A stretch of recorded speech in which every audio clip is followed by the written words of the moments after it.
طرفداران ژورنالیست بازداشتشده آذری خدیجه اسماعیلووا برای شنیدن حکم او در نزد دادگاه باکو جمع شدند. ولی صدور حکم بعد آنکه سخن آخرین خدیجه اسماعیلووا را بریدند، یک روز موقوف گذاشته شد. اسماعیلووا که به تهمت سرپیچی از پرداخت انداز و سوء استفاده از مقام ایبدار می شود گفت پرونده او سیاسی بوده به گزارش‌هایش ربط دارد. وکیل او فریض نمازلی گفت وقتی اسماعیلووا در سخن آخرینش درباره مسائل مالی مربوط به پرزیدنت الهام علیوف و خانواده او حرف میزد، دادستان سخن او را برید. امروز سخن آخرین خدیجه اسماعیلووا بود. در جریان سخنرانی چند بار سخنش را بریدند. ایبدار کننده گفت اظهارات او به اتهامات علیهش ربط ندارند، ولی خدیجه در اصل درباره پرونده، دلیل‌های بازداشت او و اینکه او را برای فعالیت تحقیقاتیش دستگیر کردند حرف میزد. برای همین سخن او را بریدند. ایبدار کننده برای اسماعیلووا 9 سال حکم زندان خواسته است. انتظار می رود حکم این ژورنالیست 1 سپتامبر اعلان شود. در جریان اعتراض در نزد بینای پارلمان اوکراین در کیف نارنجک ترکید. وزیر داخلی اوکراین گفت دست کم 1 سرباز گارد ملی هلاک شده است. در جریان درگیری با اعتراضگران بیش از 90 تن جراحت برداشتند.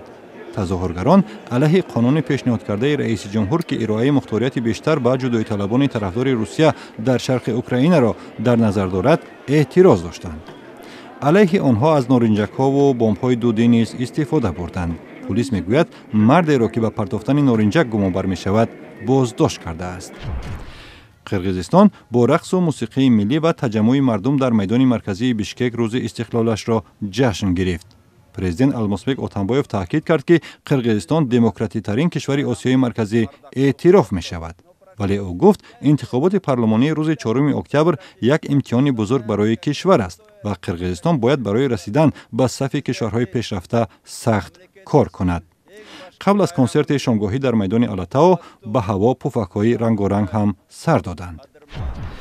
در پشاور در شمال پاکستان کارمندان زنی رشته طبی ولایت خیبر پختونخوا در یک تظاهرات خشم‌آلود علیه تأخیر در پرداخت معاششان گرد هم آمدند.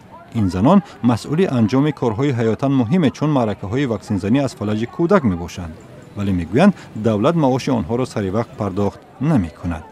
زنان طبیب همچنین خواستار تا سطح همکسبان آنها در ولایت همسایه پنجاب بالا بردن ماهانه‌هایشان شدند.